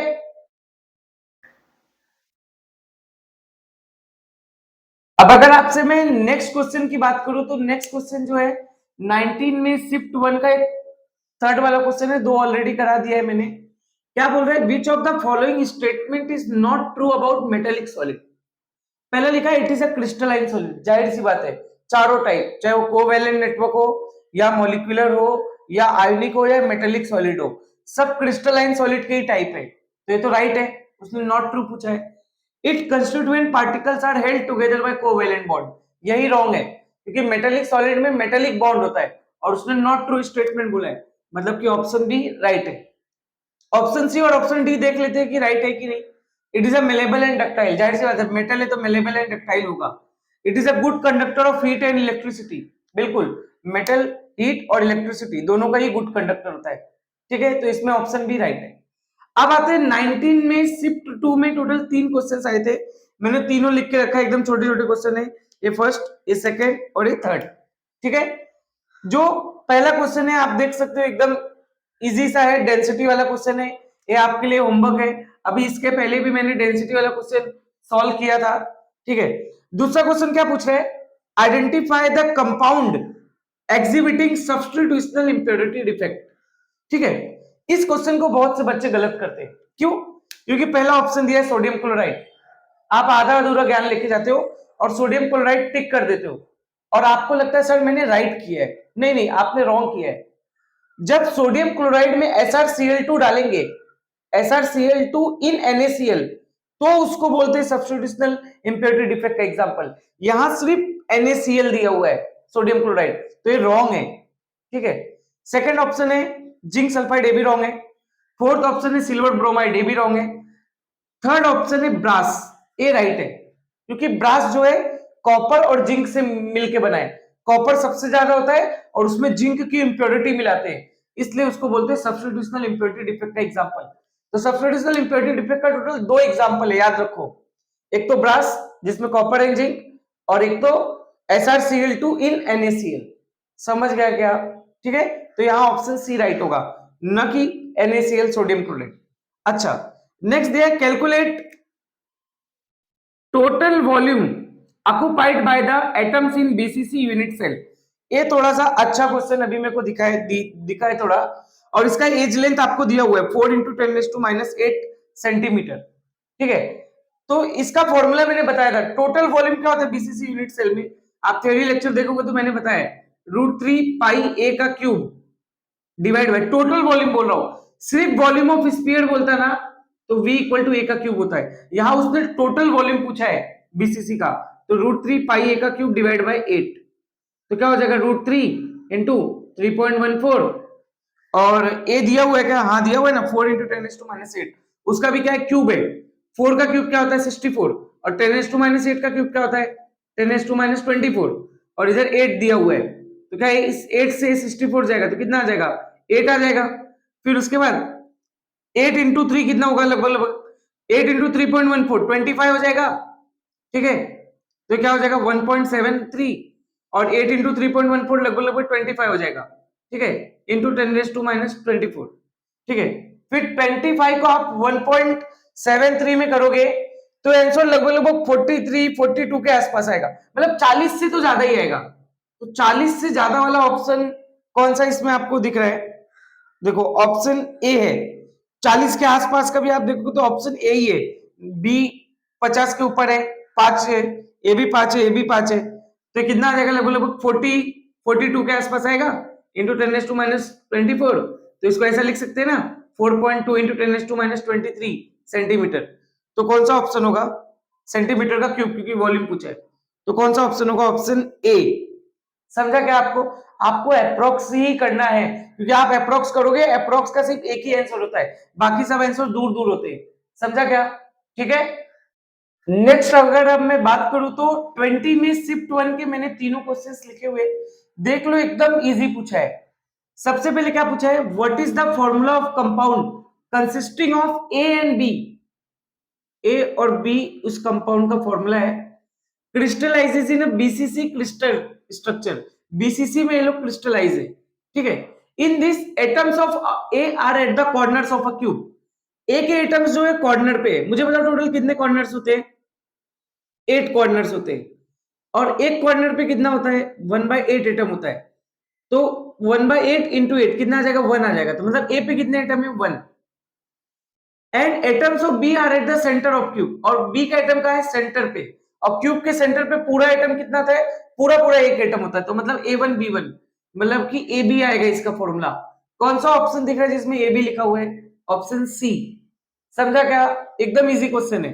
दूसरा क्या पूछा? What is the number of particles present in a simple cubic unit cell. ये तो सीधा सीधा मतलब याद ही रहता है सबको। सिंपल क्यूबिक यूनिट सेल में कितना एटम प्रेजेंट होता है? एक। ऑप्शन सी, खत्म। नेक्स्ट देखो क्या दिया है, calculate the volume of unit cell having edge length 288 picometre. इसको क्वेश्चन बोलते हैं। उसने डायरेक्ट एज लेंथ दिया है, वॉल्यूम पूछा है। क्या होता है वॉल्यूम यूनिट सेल का? V = a³। खत्म हो गया। 288 पिकोमीटर का वॉल्यूम पूछा है आपको। देखो मैं कैसे लिख रहा हूं इसको, मैं ऐसा लिख रहा हूं 288 × 10⁻12 का क्यूब, फिर उसके बाद क्योंकि पिकोमीटर है 2.88 इंटू 10⁻10, बराबर ना, दो मैंने इधर पॉइंट इधर कर दिया तो दो कम हो जाएगा, इनका क्यूब। ठीक है, अब इधर ध्यान से देखो, पहले तो 288 इंटू 10⁻12, फिर 2.88 इंटू 10⁻10 का क्यूब। अब क्या आ जाएगा, देखो ये सब आंसर अभी मीटर में आ रहा है, ठीक है, अभी पहले हम मीटर में लाते हैं, फिर उसको सेंटीमीटर में कर देंगे, ठीक है, या फिर आप डायरेक्ट भी सेंटीमीटर में अगर आपको करना है तो डायरेक्ट 10⁻10 पहले से यहां लिख दो, ठीक है, 288 इंटू 10⁻10, मीटर में करना है तो 10⁻12, सेंटीमीटर में करना है तो 10⁻10, क्योंकि यहाँ सेंटीमीटर में पूछा है तो 10⁻10, फिर 2.88 कर दिया तो 10⁻8 हो जाएगा। 2.88 क्या लगभग 3 है, 3 का कितना होता है क्यूब, 27 होता है, तो 2.88 का लगभग 25 के आसपास समझ लो हो जाएगा, तो इसको लिख दिया मैंने 25 इंटू 10⁻8 का क्यूब कितना होगा 10⁻24, इसको क्या लिख सकता हूँ 2.5 इंटू 10⁻23 सेंटीमीटर का क्यूब। कौन सा ऑप्शन दिख रहा है 2.5 के आसपास, ये तो बिल्कुल नहीं है, ये तो 2 है, ये 3.42 है, ये 1.2 है, तो ऑप्शन ए, ठीक है, तो ऑप्शन ए राइट है। आप प्लीज अप्रोक्स करने का ट्राई करो, कुछ बच्चों को मैंने देखा एग्जैक्ट गुणा करने लग जाते हैं, सर 2.88 फिर 2.88 फिर जो आंसर आएगा उसको 2.88 से, क्यों इतना करना है, डायरेक्ट अप्रोक्स करो ना, अप्रोक्स के आसपास वाला आंसर एक ही होता है, ठीक है, समझा क्या। अब अगर मैं सबसे लास्ट फेज की बात करूं 20 में शिफ्ट टू पीसीबी सेक्शन का सबसे जो लास्ट फेज था, इसमें तीनों क्वेश्चंस मैंने लिख के रखे, तीनों एकदम सिंपल है। क्या बोल रहे हैं, what is the number of unit cell in 1 mole of atom that forms BCC structure, ये टोटल छठा क्वेश्चन है इस तरीके का। तो 1 मोल एटम दिया है तो नंबर ऑफ एटम पहले तो निकाल दो, टोटल कितना होगा नंबर ऑफ एटम 1 मोल में, 6 इंटू 10⁻23 होगा, ठीक है, 0.022 सब मत ध्यान दो, और एक बीसीसी में कितना होता है 2 एटम होता है, तो टोटल यूनिट सेल कितना आ जाएगा 6 इंटू 10⁻23 डिवाइड बाई 2, 3 इंटू 10⁻23, कौन सा ऐसा ऑप्शन दिख रहा है, ऑप्शन सी, समझा क्या, एकदम इजी है, मैंने कितनी बार ये सॉल्व करा दिया है। फिर सेकंड क्वेश्चन देखोगे तो वही डेंसिटी वाला क्वेश्चन, अभी पहले भी मैंने डेंसिटी वाला क्वेश्चन एक सॉल्व भी कराया है, तो ये होमवर्क है आपके लिए। फिर वही एक सेमीकंडक्टर एकदम सेम ऐसा क्वेश्चन पूछा था, बस वहां एन टाइप था और यहाँ P type, which from following doping methods develops P type semiconductor. ध्यान से देखो, पी टाइप में क्या होगा 14 group element plus 13 group element, तो 14 तो सब में है जर्मेनियम, 13 ग्रुप एलिमेंट, क्या एस बी 13 ग्रुप एलिमेंट है, नहीं, वो 15 ग्रुप है, एस क्या है वो भी 15 ग्रुप है, फास्फोरस क्या है वो भी 15 ग्रुप है। ऑप्शन बी देखो, जर्मेनियम तो 14 है ही है, और 13 ग्रुप एलिमेंट क्या है बोरॉन, मतलब कि ऑप्शन बी राइट है, समझा क्या आपको। तो ये मैंने आपको पूरा सॉलिड स्टेट का सारे 71 एमसीक्यूज पूरा लिख के बता दिया है, मोस्टली मैंने 35 से 40 एमसीक्यू सॉल्व किए, 40 एमसीक्यू तक, और बाकी के एमसीक्यूज आपको होमवर्क दिए जो सिमिलर टाइप के थे, मतलब जिनके जो पहले मैंने करा दिया है और सेम टाइप के ही है, उनको मैंने आपको होमवर्क दिया है। तो अपना आरंभ सीरीज में फिजिक्स में रोटेशनल के दोनों वीडियो आ गए, लेक्चर एमसीक्यू एमएसटीसीटी का प्रीवियस ईयर, उसी तरह केमिस्ट्री का आरंभ सीरीज का सॉलिड स्टेट्स का लेक्चर भी आ चुका है और एमसीक्यू भी आ गया है। अब अगला जो अपना वीडियो फिजिक्स का आएगा सेकंड चैप्टर का मैकेनिकल प्रॉपर्टीज ऑफ फ्लूइड, उसका पहले लेक्चर आएगा, फिर उसका एमसीक्यू वीडियो आएगा एमएसटीसीटी का। तो आप इसको अच्छे से करो, बुक पेन लेके बैठा करो, ध्यान से पूरा सॉल्व किया करो, और जितने भी स्टूडेंट्स हैं ज्यादा से ज्यादा स्टूडेंट्स को शेयर करो, क्योंकि ये बिल्कुल फ्री ऑफ कॉस्ट है, इसका मैंने कोई ज्वाइनिंग फीस या कुछ लिया नहीं है, समझा क्या आपको, ठीक है, थैंक यू।